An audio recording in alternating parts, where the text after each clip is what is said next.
Nós temos aqui um exercício que pede o cálculo de Kc e Kp. Ele nos dá a constante R, que é a constante dos gases. Quando um exercício me dá R, eu devo já saber que ele vai querer que eu determine Kc e use uma fórmula, uma conhecida fórmula que relaciona Kc e Kp para obter o Kp. Esta fórmula exige que eu saiba a temperatura em que ocorreu o equilíbrio, está dado aqui, 127 graus Celsius, e exige também que eu utilize a constante dos gases. Lembro você que só existe Kp quando existir pelo menos uma substância no estado gasoso. Muito bem, vamos ao Kc. Dada a equação do equilíbrio químico, que aqui está, eu vou, então, buscar a constante de equilíbrio para este equilíbrio. Todo equilíbrio químico tem a sua constante de equilíbrio, que é muito simples. Existe Kc e Kp. Eu posso expressar por concentrações em mol por litro ou por pressões parciais. Eu vou expressar aqui pela concentração em mol por litro de cada um. Eu obterei a concentração de N2O4 dividido pela concentração de NO2 ao quadrado. Veja que eu vou elevar ao coeficiente que acompanhar o camarada. Perceba que obter a expressão da constante de equilíbrio não é difícil. Fique atento. Não é difícil, mas exige que você fique atento aos coeficientes que você encontrar pelo caminho, tá? Feito isso, você vai ter que colocar os valores das concentrações. Para chegar na concentração, primeiro, é concentração em mol por litro. É número de mols dividido pelo volume em litros. E como é que você obtém o número de mols de uma substância? Pega a massa dela e divide pela massa molar dela. Veja que esse exercício, ele me dá a massa de cada substância no equilíbrio, que é o que me interessa. Eu tenho 0,46 gramas de NO2 no equilíbrio.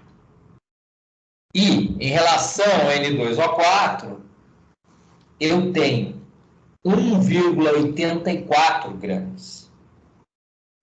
Com esses valores, eu chego na quantidade de matéria de cada um deles. Veja, foi dado para mim de presente a massa molar deles. Aplicando-se a formulazinha, pronto. Eu chego no número de mols de cada substância envolvida. Se você tem dúvidas sobre o cálculo do número de mols de uma substância, eu vou te deixar nesse momento um card para uma aula sobre isso. Quando você sabe o número de mols de uma substância dentro de uma solução, basta que você divida pelo volume da solução e você terá a concentração em mol por litro. E isso me leva ao seguinte: neste caso, nesta situação, onde o volume é 500 ml, veja que eu divido pelo volume em litros. Isso me dá 0,500 litros. A concentração de N2O4 é 0,040 e a concentração de NO2 é 0,020. Se você tem dúvida de como obter a concentração em mol por litro, também chamada concentração em quantidade de matéria, e para as pessoas que ainda vivem antes do muro de Berlim cair, chamam isso de molaridade. Olha só, você vai então pegar essas concentrações e substituí-las na fórmula da constante de equilíbrio. Quando você chega nesse ponto da história, você já está com tudo preparado. E aí, você apenas coloca os valores. Você vai colocar 0,040 dividido por 0,020 elevado ao quadrado, tá? Então, ó, 0,040 dividido por 0,020 elevado ao quadrado. Então, na realidade, vamos colocar aqui, ok? Que você tem que fazer o 0,020 elevado ao quadrado, o que dá 0,0004, tá bom? Coloca lá, 0,0004.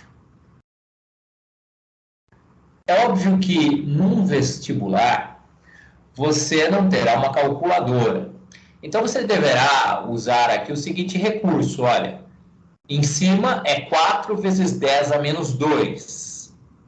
E aqui embaixo é 4 vezes 10 a menos 4. Ok? E daí você, utilizando